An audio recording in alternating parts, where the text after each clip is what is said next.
تو اپنے ہاتھوں کو جیبوں سے نکال کر محبت کے ساتھ استقبال کر لیں. نعرہ تکبیر، نعرہ رسالت، عرس وزیری، فیضان وزیری، سرزمین سلیہ شریف، الحاج نور میاں صاحب قبلہ، مفتی سرفراز میاں صاحب قبلہ، علماء اہل سنت. نعرہ تکبیر. بس ان مصروں کے ساتھ یہ پھوس کا چکر تھا یوں تو ہر بشر کے سامنے، پھر بھی کعبہ جھک گیا تھا ان کے گھر کے سامنے. نام احمد میں زبر خالق نے رکھا اس لیے زیر ہو جائے زمانہ اس زبر کے سامنے.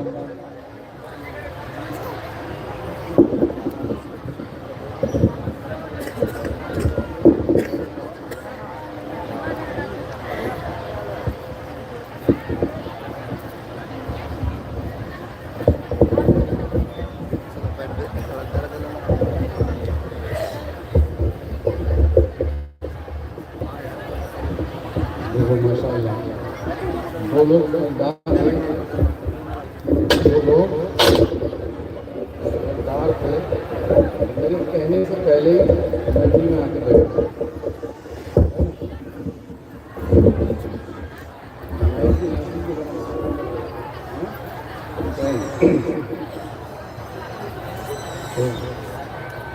سب سے پہلے تو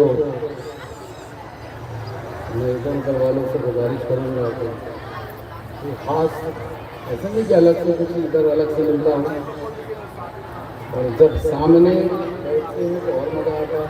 جتنے بھی ادھر کھڑے ہیں اگر یہ سامنے آئیں گے تو اچھا لگے گا. کتنے بھی کھڑے ہے نا. دیکھیں ہر انسان اس میں اپنا اپنا کام کر رہا ہے نا، اپنا اپنا کام. جیسے کہ دیکھیں جھولا لگا ہے، جھولے والا اپنا کام کر رہے ہیں. کیا کام کر رہے ہیں آپ؟ پیسے کمانے آئے. کیا کرنے آیا؟ پیسے کمانے آئے. اسی طریقے سے اور تمام دیگر میلہ لگا ہوگا اور میلے والے میلے کا کام کر رہے ہیں. یہ صرف میلے میں آئے یہیں سے نہیں دوڑ لگا رہے بس، وہاں سے یہاں اور یہاں سے وہاں پوری رات دھول میں چکر ہو کے صبح آنکھیں بلند.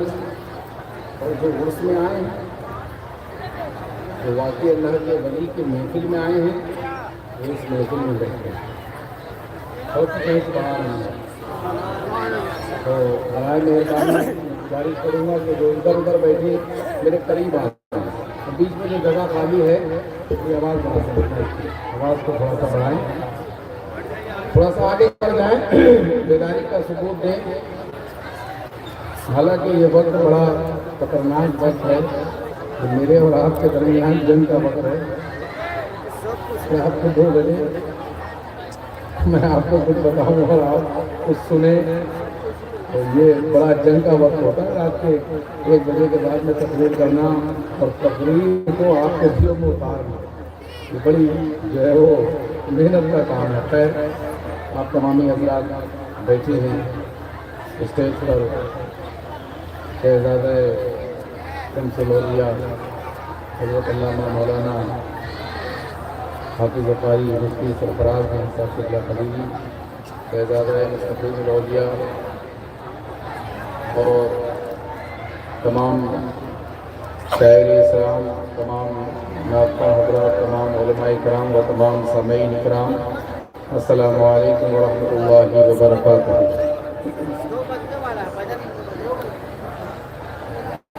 الحمدللہ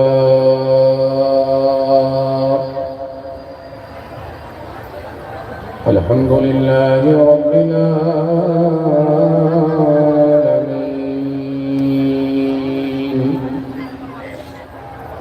والعاقبۃ للمتقین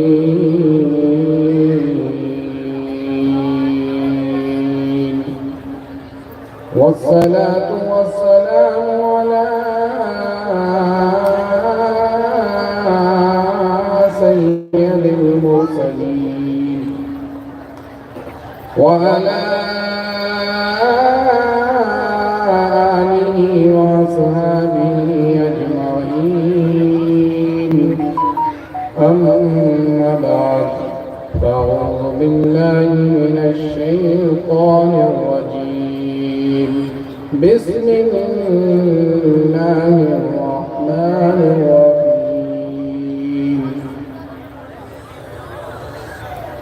من يطع الرسول فقد أطاع الله صدق الله المولانا العظيم إن الله وملائكته يصلون على النبي يا أيها الذين آمنوا صلوا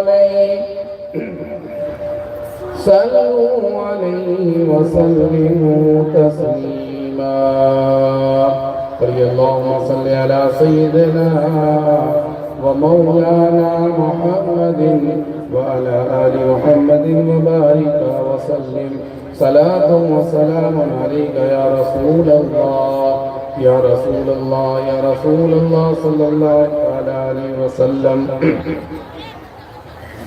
ذرے ذرے میں نمایاں ہے مگر پنہا ہے ذرے ذرے میں نمایاں ہے مگر پنہا ہے اے میرے معبود تیری پردہ نشینی ہے عجیب اے میرے معبود تیری پردہ نشینی ہے عجیب اور دنیا کے بت قدوں میں پہلا وہ گھر خدا کا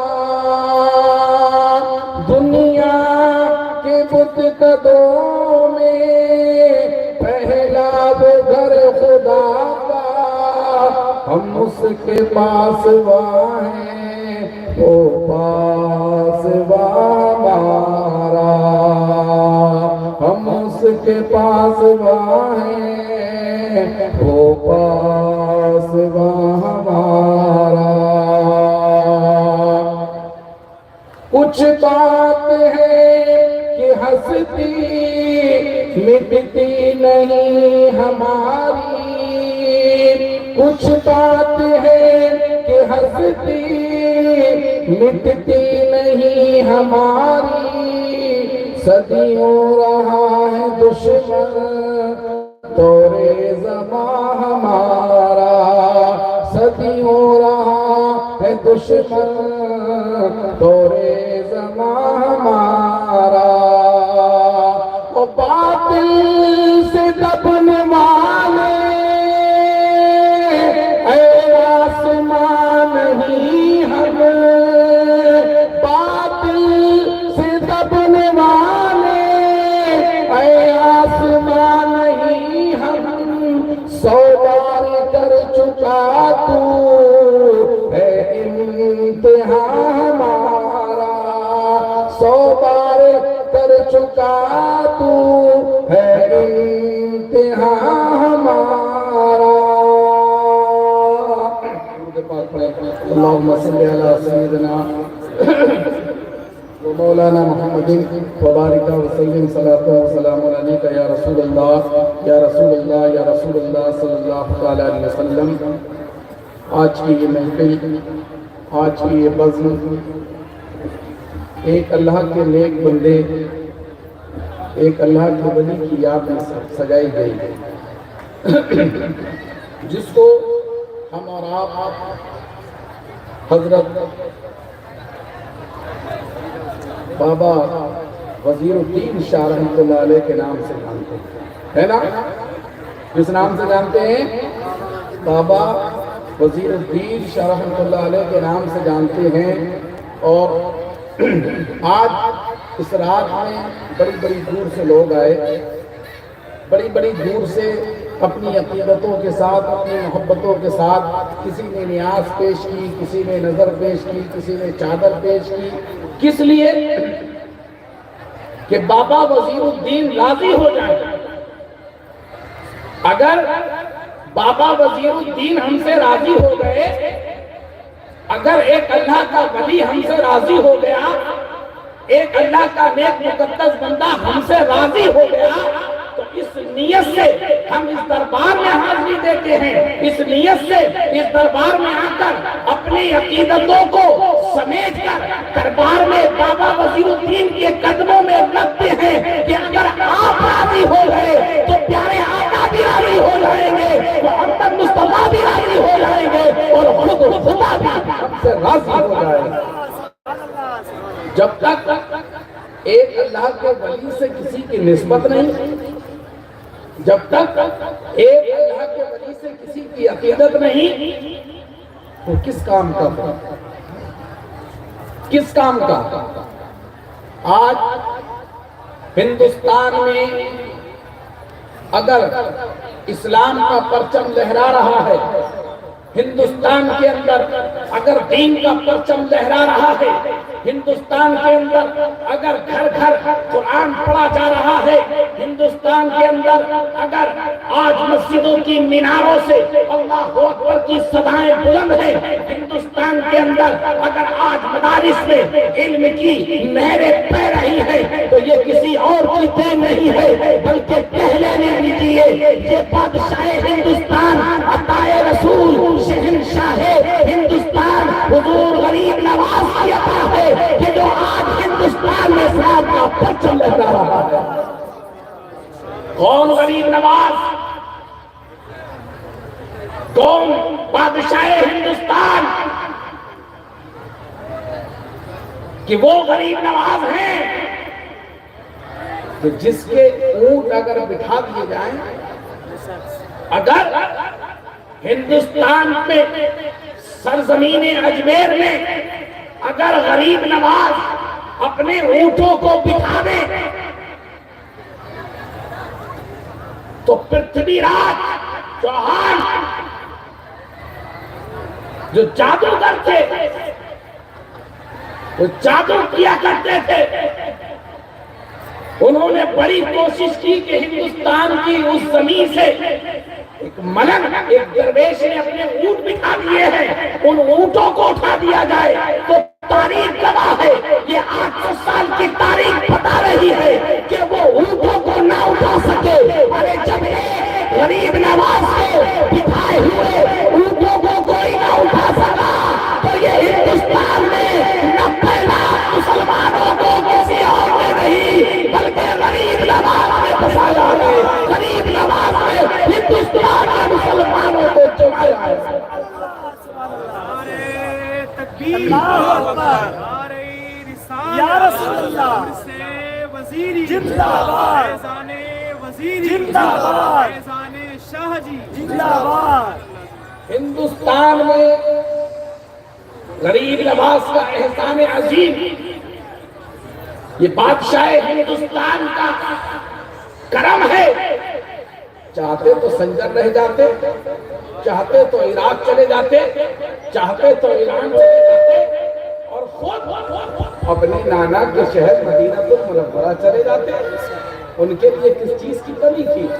بلکہ نہیں، اب آئیے میں اصل بات کی طرف لے کے چل رہا ہوں، میں اصل بات کی طرف متوجہ کر رہا ہوں کہ غریب نواز آئے نہیں تھے بلکہ بھیجے گئے تھے۔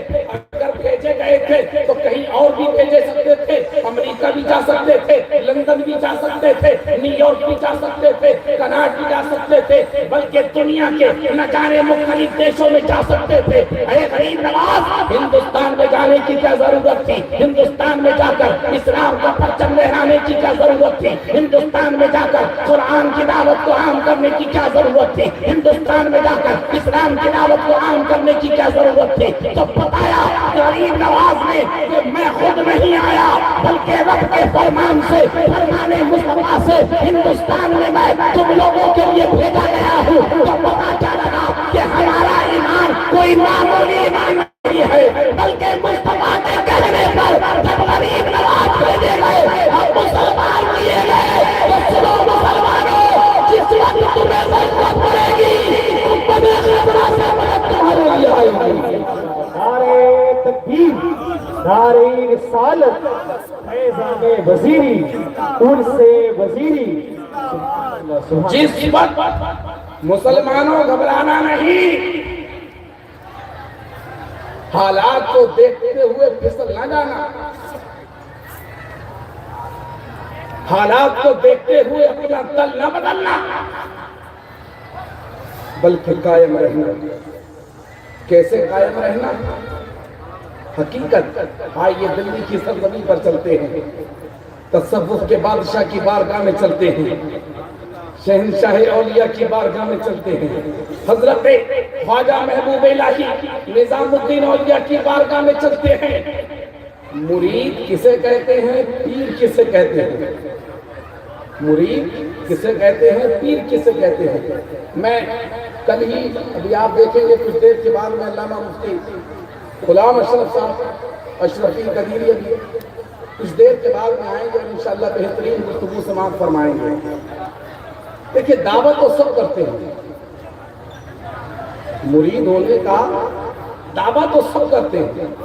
اب یہ بتائیے کہ بابا وزیر الدین کے صرف اتنے مرید ہیں، باقی کہاں گئے؟ تو یہی مرید ہے بابا وزیر الدین کی۔ میں سچ بات کہہ رہا ہوں، حق بات کہہ رہا ہوں۔ کڑوی ضرور لگے گی کچھ لوگوں کو، کڑوی ضرور لگے گی۔ بابا وزیر الدین روز رات کو تمہیں یہاں نہیں بلا رہے، پوری 7 راتوں میں بابا وزیر الدین یہ تو نہیں کہہ رہے کہ یہاں آ جانا، بلکہ بابا وزیر الدین کا کہنا ہے کہ سال میں ایک بار عرس لگے گا، اس عرس میں آ جانا، میری محفل میں بیٹھ جانا۔ اب کوئی جھولے پہ کھڑا ہے، کوئی بریانی کی دکان پہ کھڑا ہے، کوئی کباب کی دکان پہ کھڑا ہے، کوئی لائن میں کھڑا ہے، کوئی سو رہا ہے۔ ماجرا کیا ہے؟ ماجرا صرف اتنا ہے، سنیں مسئلہ کیا ہے کہ آپ لوگوں دیکھیں، میں نے کہا نا، میں اکثر اپنی تقریروں میں کہتا ہوں کیونکہ میں پکا حسین ہوں، پہلے بیر کا غلام ہوں، کہ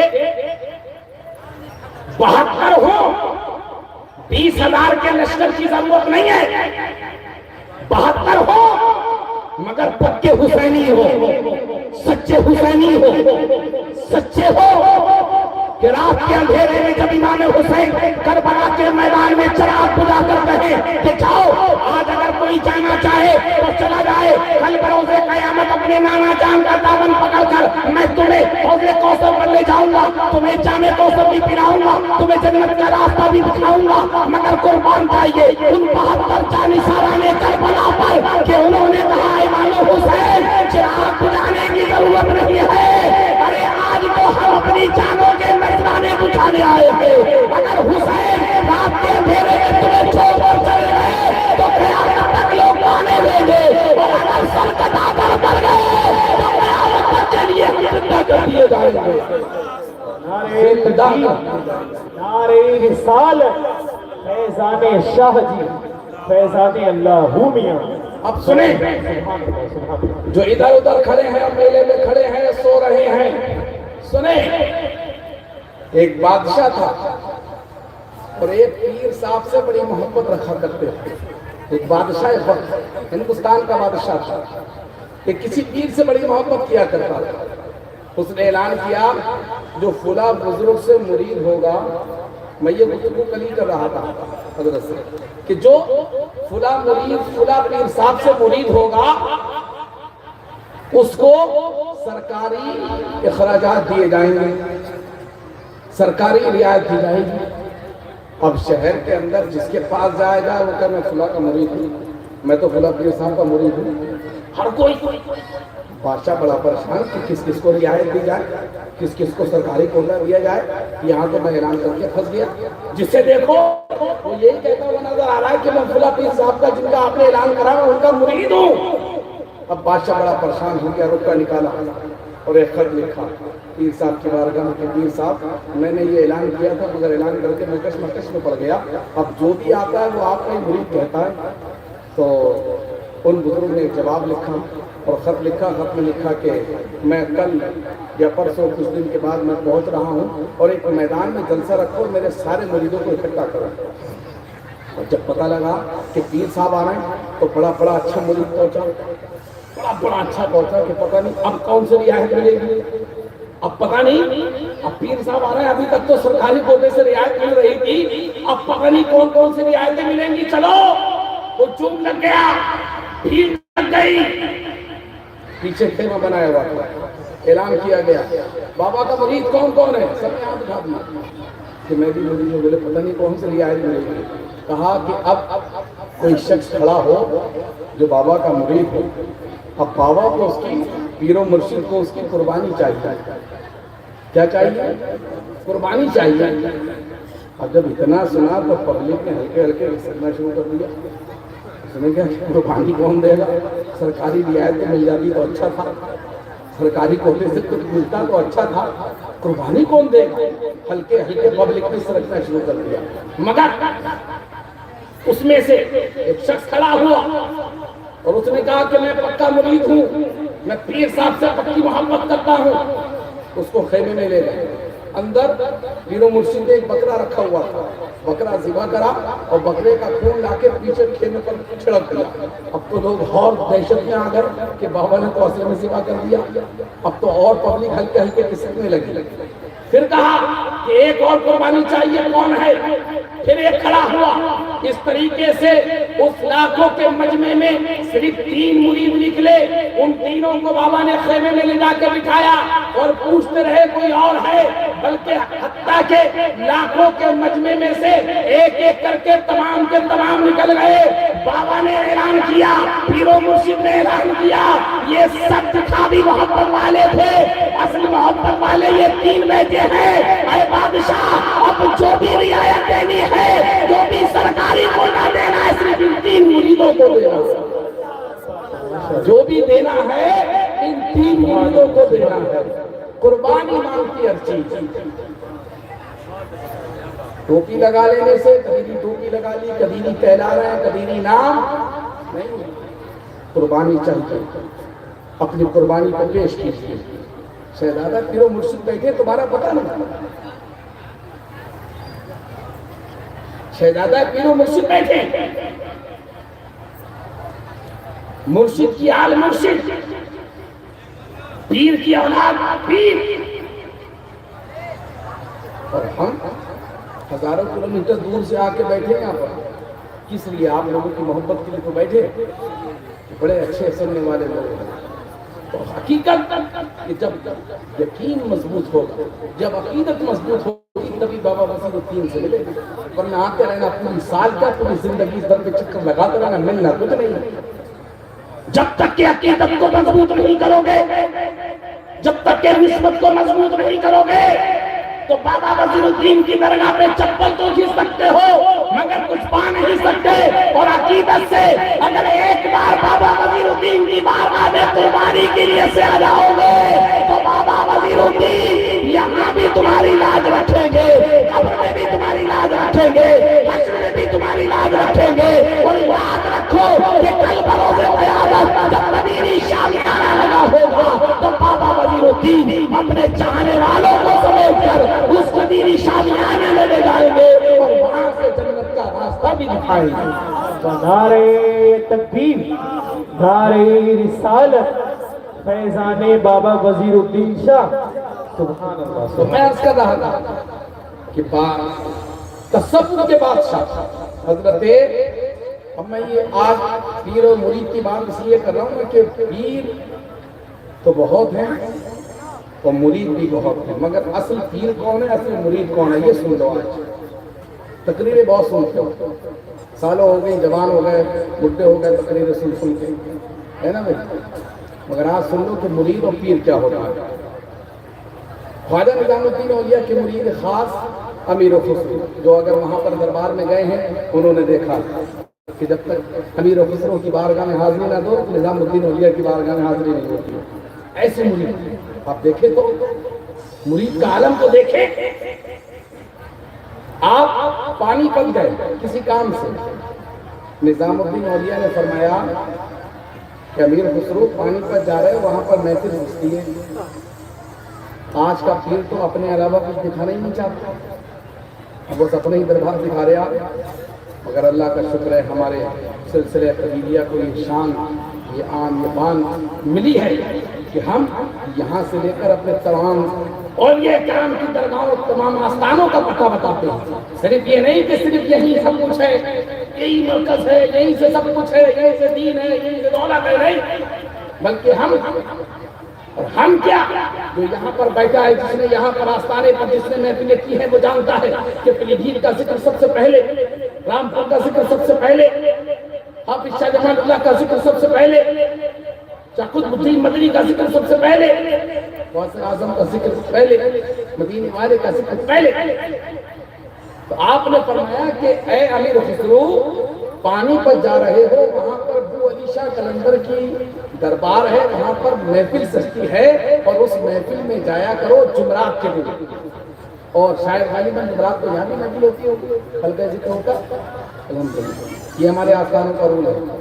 ہمارے دربار میں بھی بعد اثر محفل ہوتی ہے، اس کے بعد میں بعد مغرب محفل ہوتی ہے، بادشاہ محفل ہوتی ہے، حلقہ ذکر ہوتا ہے، تقریباً 10-11 بجے جا کر کل شریف ہوگا ہر جمعرات کو، جو آج کی رات ہے، یہ آج جمعرات کی رات ہے الحمدللہ۔ تو نظام الدین اولیاء نے فرمایا کہ امیر خسرو، ابو علی شاہ قلندر کی محفل میں چلے جایا کرو، وہاں بیٹھا کرو۔ پیر کا حکم تھا۔ حضرت امیر خسرو جب پانی تک پہنچے، جب کام سے فارغ ہوئے تو ابو علی شاہ قلندر کی محفل میں جا کے پہنچے، بیٹھے۔ ابو علی شاہ قلندر نے دیکھا کہ امیر خسرو نظام الدین اولیاء کا بڑا چرچے تھے، آپ کے مریدی کے چرچے تھے۔ اللہ اکبر، مرید ہو تو ایسا فرق ہے، سبحان اللہ، مرید ہو تو ایسا۔ کہا کہ نظام الدین اولیاء کا مرید امیر خسرو؟ کہا جی سرکار۔ کہا مگر ہم نے تمہارے پیر کو کبھی رسول اللہ کی کچہری میں نہیں دیکھا۔ اللہ، مرید سے اتنی بات کی گئی کہ ہم نے تمہارے پیر و مرشد نظام الدین اولیاء کو کبھی اللہ کے رسول کی کچہری میں نہیں دیکھا۔ آپ واپس آ گئے۔ جب دلی آ گئے تو آپ کا چہرہ غمگین رہنے لگا، بڑے افسردہ رہنے لگے۔ ایک دن نظام الدین اولیاء نے پوچھا، امیر خسرو بتاؤ تمہارا چہرہ غمگین کیوں ہے، افسردہ کیوں ہو؟ کہا سرکار آپ نے فرمایا تھا کہ ابو علی شاہ قلندر کی محفل میں چلے جانا، میں وہاں پر گیا، میں وہاں بیٹھا، اور بیٹھنے کے بعد ابو علی شاہ قلندر نے فرمایا کہ تمہارے پیر کو ہم نے کبھی اللہ کے رسول کی عدالت میں، کبھی اللہ کے رسول کی کچہری میں نہیں دیکھا۔ اور کوئی پیر ہوتا کہتا جانا نہیں، یہی تو کہتا، یہی ہوتا پیر کا، تو کہتا نہیں جانا نہیں آج کے بعد اس میں، بلکہ آپ نے فرمایا کہ امیر خسرو گھبراؤ نہیں، اب پھر جانا۔ اور جب ابو علی شاہ قلندر یہ کہے کہ تمہارے پیر کو ہم نے اللہ کے رسول کی کچہری میں نہیں دیکھا ہے، تو کہنا کہ حضور کچہری میں آپ پہنچا دو، ڈھونڈ میں لوں گا، کچہری میں آپ پہنچا دو، ڈھونڈ میں لوں گا۔ پھر ابو علی شاہ قلندر کی بارگاہ میں امیر خسرو پہنچے، پہنچنے کے بعد ہلکے ذکر میں بیٹھے، محفل ختم ہوئی۔ پھر حضرت ابو علی شاہ قلندر نے کہا کہ امیر خسرو تمہارے پیر کو ہم نے کبھی اللہ کے رسول کی کچہری میں نہیں دیکھا۔ کہا حضور کچہری میں ڈھونڈ میں لوں گا، مجھے لے چلو۔ اچھا لے چلو؟ کہاں تو لے چلو۔ حضرت ابو علی شاہ قلندر نے امیر خسرو کے سینے پر ہاتھ رکھا، جیسے ہی ہاتھ رکھا آنکھوں کو بند کیا، کہا امیر خسرو آنکھوں کو بند کر لو۔ سینے پہ ہاتھ رکھنے کے بعد دیکھتے کیا ہے کہ کچہری لگی ہوئی ہے، سرکار مدینہ جلوہ فروز ہے، وہاں پر دیوان وار ایک رقص ہو رہا ہے، تمام اولیاء کرام رقص کر رہے ہیں، ادھر ادھر ڈھونڈتے ہوئے سرکار نے دیکھا کہ امیر خسرو کیا دیکھ رہے ہو؟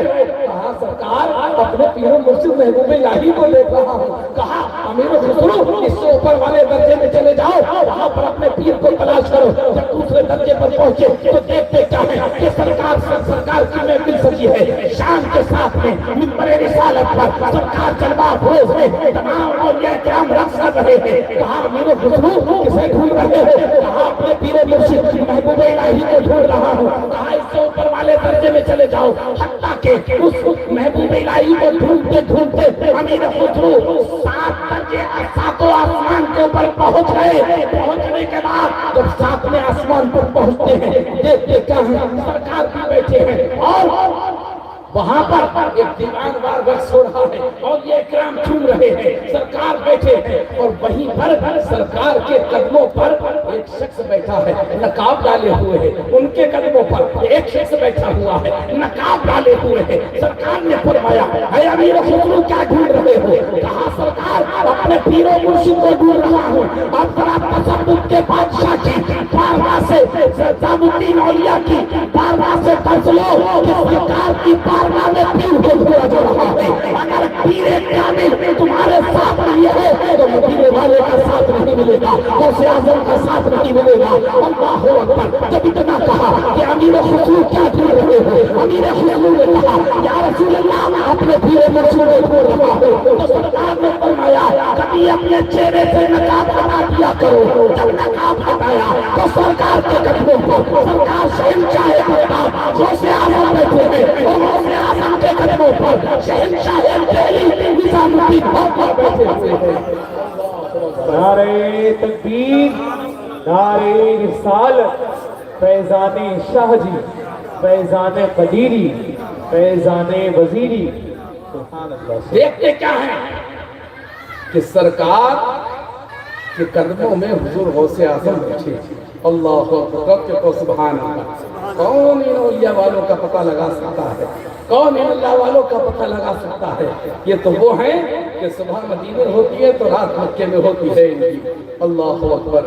ہمیں اور آپ کو ایسے درویش کامل، ایسے اللہ والوں کا سلسلہ ملا ہے۔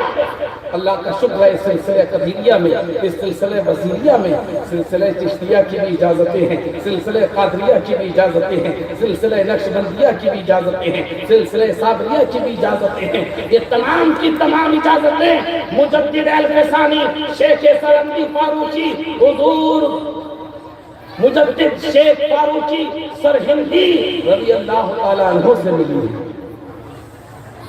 ہم نے آپ نے سے کتنا جانا کہ پیر ہے، مگر کبھی ان اللہ والوں کو، ان پیروں کو دیکھو، ان کے کمال کیا ہے۔ اللہ اکبر۔ فقط وہاں پر دکھانا کچھ اور تھا، دیکھنا کیا تھا کہ امیر خسرو نے جیسے ہی اپنے پیر و مرشد کو دیکھا اور اپنے پیر و مرشد کی قدم کی طرف بوسہ دینے کے لیے بڑھ رہے تھے، وہیں پر حضرت ابو علی شاہ قلندر نے سینے سے ہاتھ اٹھا لیا، وہیں پر ابو علی شاہ قلندر نے سینے سے ہاتھ اٹھا لیا۔ اللہ اکبر۔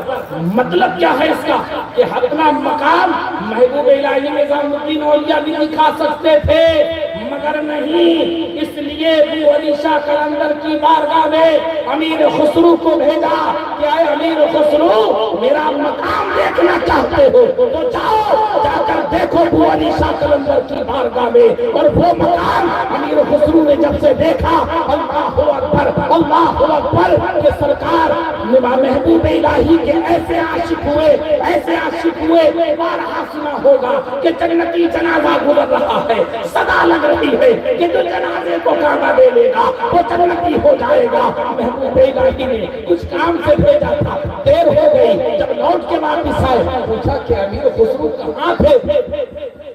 کہا سرکار راستے سے جنازہ نکل رہا تھا، بھیڑ لگی ہوئی تھی اور صدا لگ رہی تھی، جو اس جنازے کو کاندھا دے دے گا وہ جنتی ہے۔ محبوب الہی نے فرمایا اچھا امیر خسرو جنت لگ رہے تھے؟ کہا نہیں سرکار، میں تو کمرے میں بند ہو گیا۔ کہا کہ اے امیر خسرو، کیا جنت نہیں چاہیے ہے؟ کہا امیر خسرو نے سرکار اگر جنت چاہیے ہے تو آپ کے قدموں سے، آپ کے دربار سے چاہیے ہے۔ اب سوچو تو مانگو، بابا وسیم الدین کے قدموں سے مانگو، جنت طلب کرو، بابا وسیم الدین کے قدموں سے طلب کرو، دنیا طلب کرو، بابا وسیم الدین کے قدموں سے طلب کرو۔ اللہ اکبر، اللہ اکبر۔ یہ مقام ہے اللہ والوں کا۔ ان اولیاء اکرام کو اللہ والوں نے بڑی طاقت عطا فرمائی ہے۔ اللہ اللہ۔ یہ مائک بھی پتہ نہیں، خیر خیر سبب اللہ تعالیٰ خیر فرمائے اور آگے پروگرام کرنے کی اللہ ان کو توفیق عطا فرمائے، جو ان کی کمی ہے اللہ دور فرمائے، ہے نا۔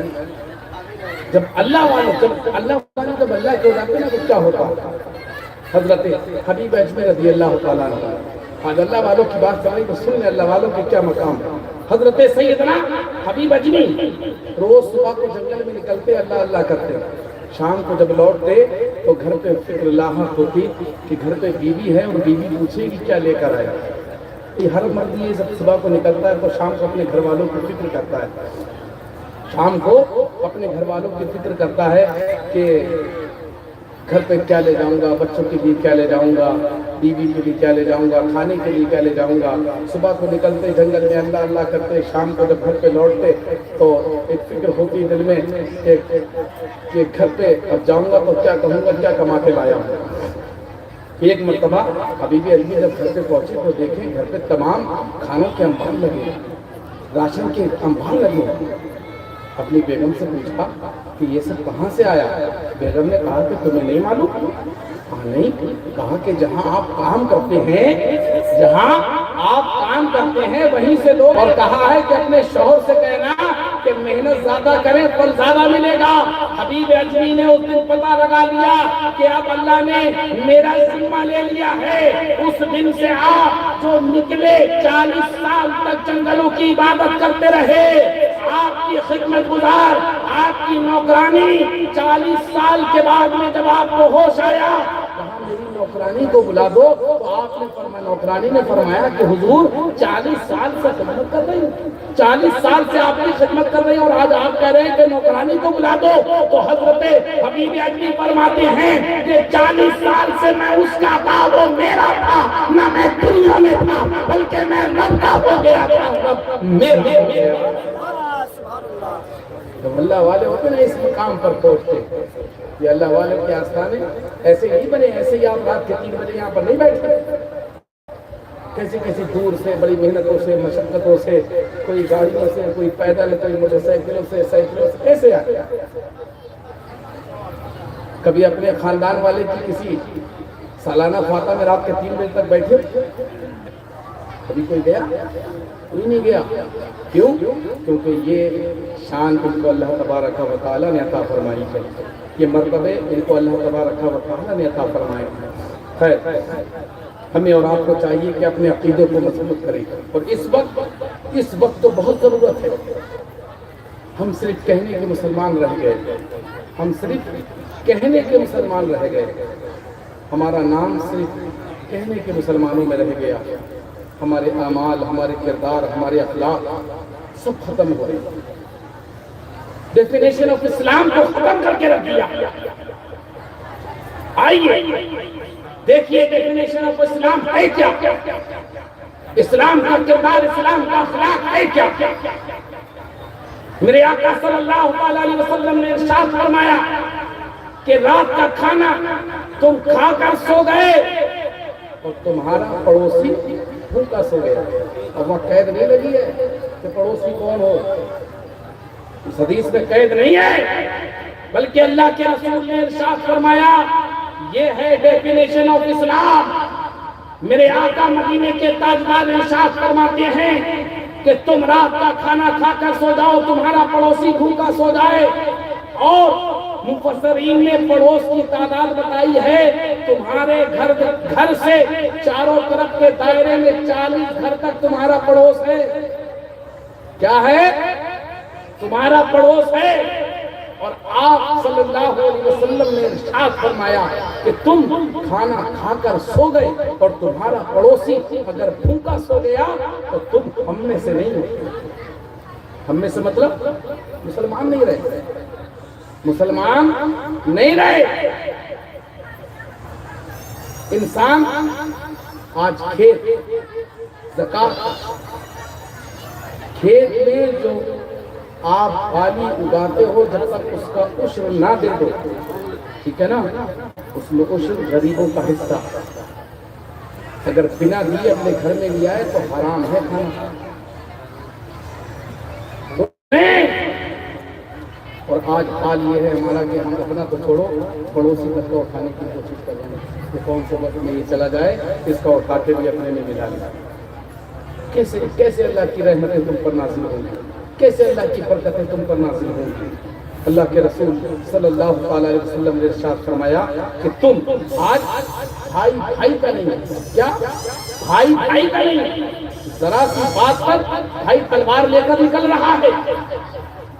آئیے اللہ کے رسول کی بارگاہ میں چلتے میرے آقا ارشاد فرماتے ہیں کہ تم نے اگر کوئی چیز اپنے لیے خریدی اور وہی چیز اگر اپنے بھائی کے لیے تم نے نہیں خریدی تو تم ہم میں سے نہیں ہو، یعنی مسلمان نہیں ہو. کون سی دنیا میں جی رہے ہو، کون سے اسلام کی بات کر رہے ہو. خدارا اپنی آخرت کو سنوارو، اپنی قبر کو سنوارو۔ عبادت صرف 5 وقت کی نماز پڑھنا نہیں ہے، عبادت صرف قرآن کی تلاوت اور روزہ رکھنا نہیں ہے کہ سوچو کہ صرف 5 وقت کی نماز پڑھ لی عبادت کر لی، قرآن کا ایک پارہ پڑھ لیا عبادت کر لی، بلکہ عبادت یہ ہے کہ تمہارا مومن بھائی تم سے پریشان نہ ہو، تمہارا پڑوسی تم سے کسی بات میں تکلیف زدہ نہ ہو، کسی کو تم سے کوئی دکھ تکلیف نہ پہنچے، بلکہ یہاں تک اللہ کے رسول ارشاد فرماتے ہیں کہ اگر تمہارا پڑوسی ذرہ برابر بھی تمہارے خوف میں جیے، اللہ نے تمہیں طاقت دے دی، تمہیں پیسہ دے دیا، تمہیں دولت دے دی، تمہیں 10 بیٹے دے دیے اور 10 میں 10 جوان دے دیے، اب محلے میں جو ہے وہ تاناشائی کرتے پھر رہے ہیں تو کوئی لڑے آ کر میرے بیٹے 10 جوان ہیں۔ اللہ کے رسول نے صاف ارشاد فرمایا کہ تمہارا پڑوسی اگر ذرہ برابر بھی تمہارے خوف میں جی رہا ہے، ڈر کی وجہ سے جی رہا ہے، تو تم ہم میں سے نہیں ہو۔ ان 2-3 باتوں کو یاد کر لینا مسلمانوں، میری آخری باتیں ہیں یہ، ان باتوں کو اگر تم نے یاد کر لیا تو اصل عبادت یہی ہے، یہ عبادت ہے۔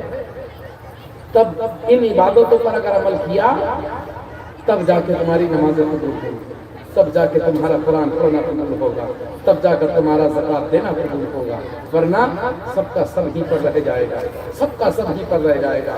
حقیقت میں مختصر سا بیان کرتا چلوں، ابھی انشاءاللہ آپ دیکھیں گے شہزادہ بصیر الدین حضرت پیر طریقت رہبر شریعت پیر شمس الدین صاحب قبلہ قدیری مقدس اللہ النورانی بھی تشریف لائیں گے، اور اس سال الحمدللہ تمام علماء وزیریوں کے لیے خوشخبری ہے کہ وہ حج بیت اللہ کے لیے تشریف لے جا رہے ہیں۔ وقت کہیں سبحان اللہ، کہاں؟ حج بیت اللہ کے لیے تشریف لے جا رہے ہیں، حج کے لیے لاکھوں روپے خرچ کر رہے ہیں، حقیقت ہے اور فرض ہے حج کرنا۔ اگر کسی کے پاس پیسے ہیں، دولت مند ہے، اور وہ پیسے ہونے کے بعد بھی حج نہ کرے، پیسے ہونے کے بعد بھی بیت اللہ کی زیارت نہ کرے، پھر اس سے بڑا بدنصیب کون ہوگا، ہے نا؟ پیسے ہوں اور دولت ہو تو سب سے پہلے اللہ کے گھر کی زیارت کرنی چاہیے۔ اور میرا تو یہ ماننا ہے کہ اگر ان آنکھوں سے خانہ کعبہ نہ دیکھا، گنبد خضرا نہ دیکھی تو ان آنکھوں کی روشنی بیکار ہے، ان ہاتھوں سے خانہ کعبہ کے غلاف کو نہ چھوا تو ان ہاتھوں میں طاقت بیکار ہے، ان پیروں سے مکے کی طرف خانہ کعبہ کی طرف صفا مروا پہ نہ دوڑے تو ان پیروں میں جان ہونا بیکار ہے۔ حقیقت یہ مسلمانوں جانو، جا کر دیکھو، جب تک اللہ کے رسول کے روزے کی زیارت نہ کر لو۔ اللہ کے رسول نے خود فرمایا کہ جس نے میرے روزے کی زیارت کر لی میری شفاعت اس پر واجب ہو گئی۔ ہاں، جس نے میرے روزے کی زیارت کر لی، میری قبر کی زیارت کر لی، اس پر میری شفاعت واجب ہو گئی۔ اللہ تبارک و تعالی ہمیں اور آپ کو سب کو آج کی رات کے طفیل میں مدینہ المنورہ کی حاضری نصیب فرمائے، بیت اللہ میں خانہ کعبہ کے ارد گرد 7 چکر لگانا نصیب فرمائے، کبھی صفا مروا، کبھی منا، کبھی مزدلفہ، کبھی عرفات میں دوڑنا نصیب فرمائے۔ آئیے میں آپ کو لے کے چل رہا ہوں، عرفات کی وادیوں میں لے کے چل رہا ہوں، حج کا ماحول ہے، حج کا دوران ہے۔ حضرت مالک بن دینار حج کرنے کے لیے پہنچے ہوئے ہیں، اللہ اکبر، رات کا وقت ہے، حج مکمل ہو گیا۔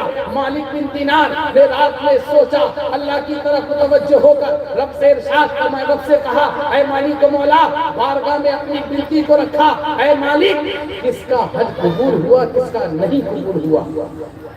آنکھ لگ سو گئے، دیکھتے کیا ہے، آواز آتی ہے کہ اے مالک بن دینار، ہم نے سب کا حج قبول کر لیا، مگر ایک شخص ایسا ہے جس کا ہم نے حج قبول نہیں کرا ہے، اور اس کا نام محمد بن بلخی ہے، اور وہ بلخ شہر سے آیا ہے۔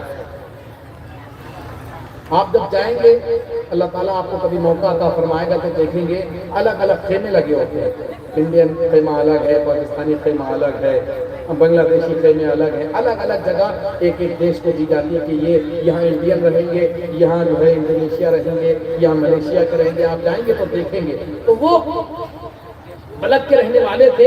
حضرت مالک بن دینار کی آنکھ کھلی. آنکھ کھلنے کے بعد میں پہنچے اور پہنچنے کے بعد میں سلام عرض کرا. اور سلام عرض کرنے کے بعد میں مالک بن دینار نے دیکھا کہ اپنے خیمے میں مصلی بچھائے ہوئے نماز ادا کر رہے ہیں. سلام پھیرا. سلام پھیرنے کے بعد مالک بن دینار نے بھی سلام کرا اور سلام جیسی کرا تو حضرت مالک بن دینار سے محمد بن بلخی نے کہا کہ یہی خبر لے کے آئے ہو نا کہ میرا حج قبول نہیں ہوا ہے. اللہ اکبر. کیا کہا کہ یہی خبر لے کے آئے ہو نا کہ میرا حج قبول نہیں ہوا ہے.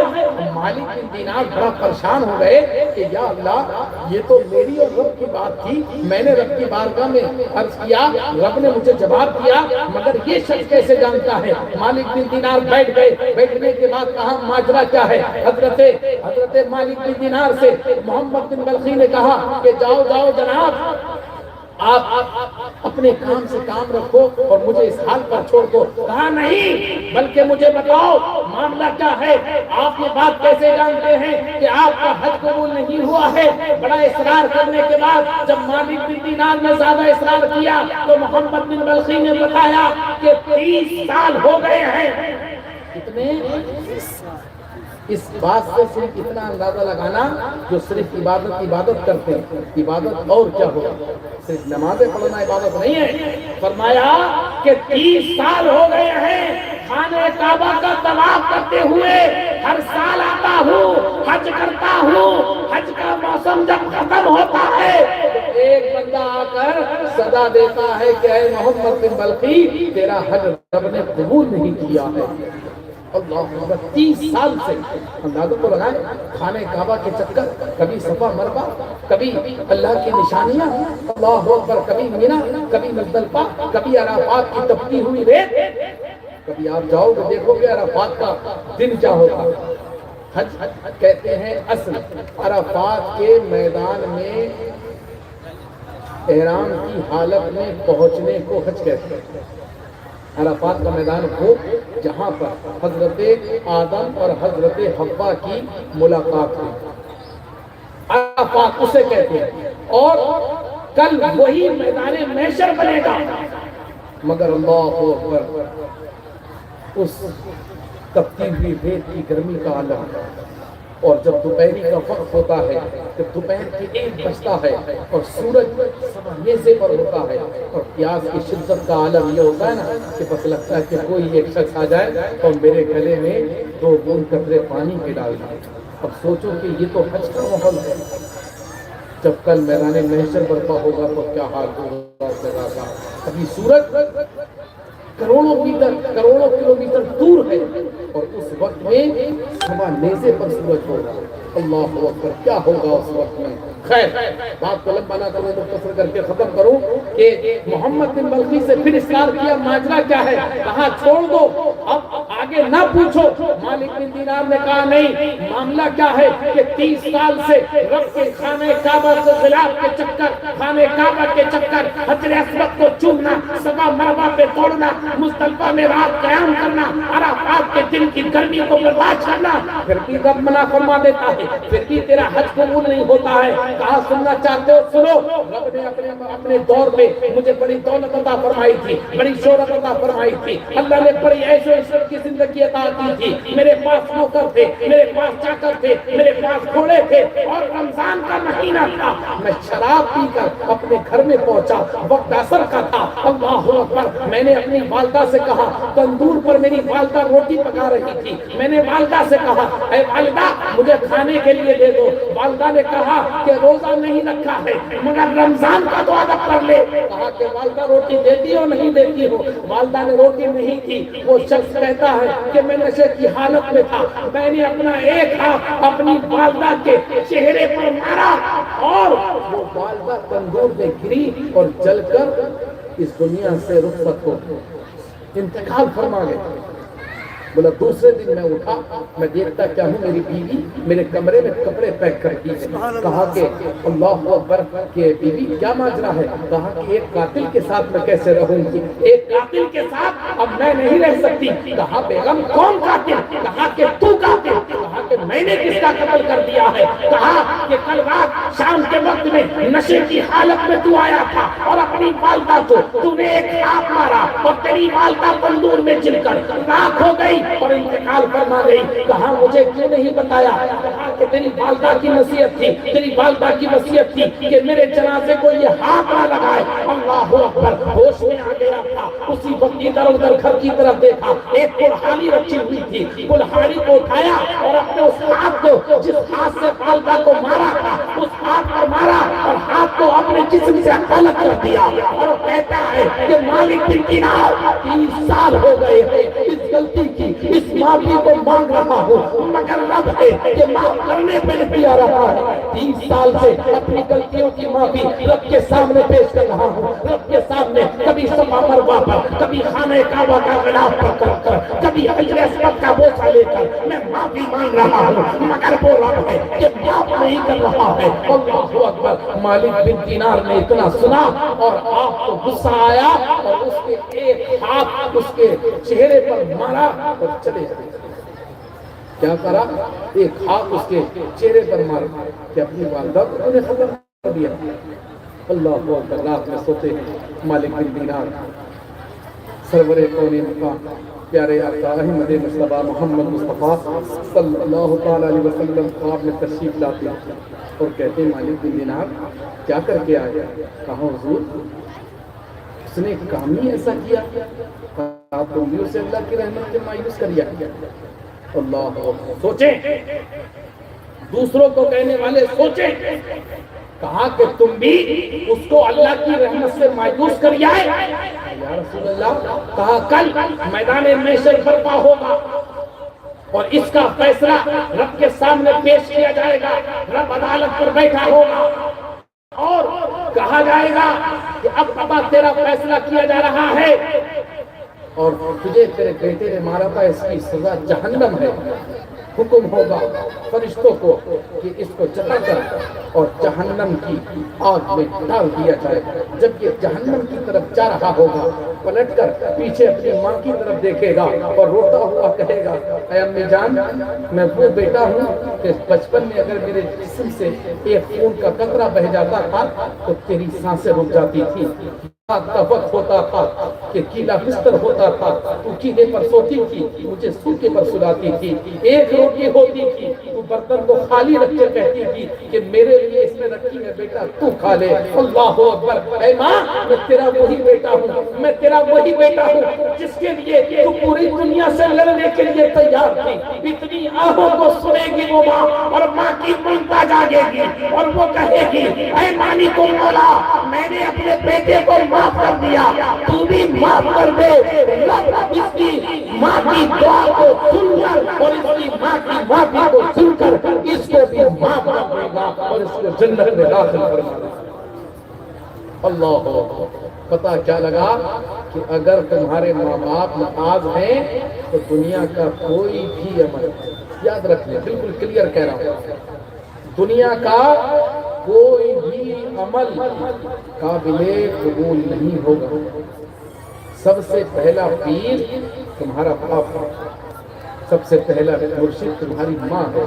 صبح کو اٹھو، اپنے والدین کے ہاتھوں کو چومو، اپنے والدین کے ہاتھوں کو اپنے سر پر رکھواؤ، پھر کاروبار کے لیے نکلو۔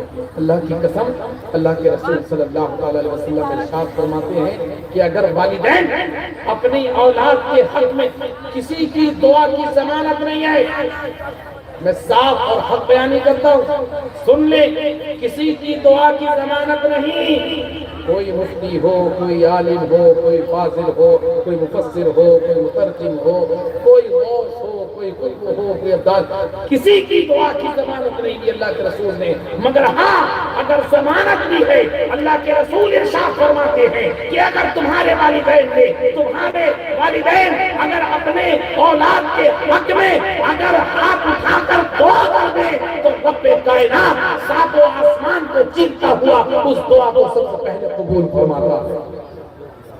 اگر والدین اپنے بیٹے اپنی اولاد کے حق میں، آج معاملہ کیا ہے، ہم سب سے پہلے اپنے گھر کو دیکھیں، بچے شیطانی کرتے، ہمارے ماں باپ گالی دیتے ہوئے نظر آتے ہیں۔ پھر کیا ہوتا ہے؟ بڑے ہو کر وہی بچے ماں باپ کو گالی دیتے ہیں۔ اپنے بچوں کو جب کوئی شیطانی کرے نا تو غلط جملے استعمال نہ کریں، بلکہ ان سے پیار سے بات کریں، کیونکہ یہی تمہاری زندگی ہے کہ جب کل بڑے ہوں گے نا تو انہی کا سہارا تمہیں لینا پڑے گا، اور جب یہی سہارا صحیح نہیں ہوگا تو پھر تمہاری زندگی کس کے سہارے گزرے گی۔ اپنے بچوں کی تعلیم تربیت پر خاص طور سے دھیان دو، اور اس گاؤں کے اور اس جگہ کے آس پاس کے رہنے والے تو بڑے خوش نصیب ہیں کہ اللہ تبارک و تعالیٰ نے ایک بابا بدر الدین کا آستانہ جو روحانیت سے لبریز ہے، اور وہیں پر حضرت علامہ مولانا مفتی سرفراز یا صاحب اللہ قدیمی مدد زندہ نورانی نے ایک مدرسہ بھی کھول رکھا ہے جس میں بچوں کی تعلیم دی جا رہی ہے۔ اللہ آپ اپنے بچوں کو اس مدرسے میں تعلیم دلائیں، اپنے بچوں کو اچھی تعلیم سے نوازیں، تاکہ کل تمہاری آخرت بھی سنور جائے، کل بروز قیامت بھی یہ بچے جب قرآن عالم حافظ بن کر اٹھیں گے تو انشاءاللہ تمہیں سرخروئی عطا فرمائیں گے۔ اللہ تبارک و تعالیٰ سے دعا ہے کہ اللہ تبارک و تعالیٰ ہمیں اور آپ کو ان باتوں پر عمل پیرا رہنے کی توفیق عطا فرمائے، پیارے آقا صلی اللہ تعالیٰ علیہ وسلم سے پکی سچی محبت عطا فرمائے، دونوں جہان کی دولتوں سے اللہ تعالیٰ سرفراز فرمائے، اور بابا وزیر الدین علیہ رحمت و رضوان کے فیضان سے مالا مال فرمائے۔ السلام علیکم ورحمۃ اللہ وبرکاتہ۔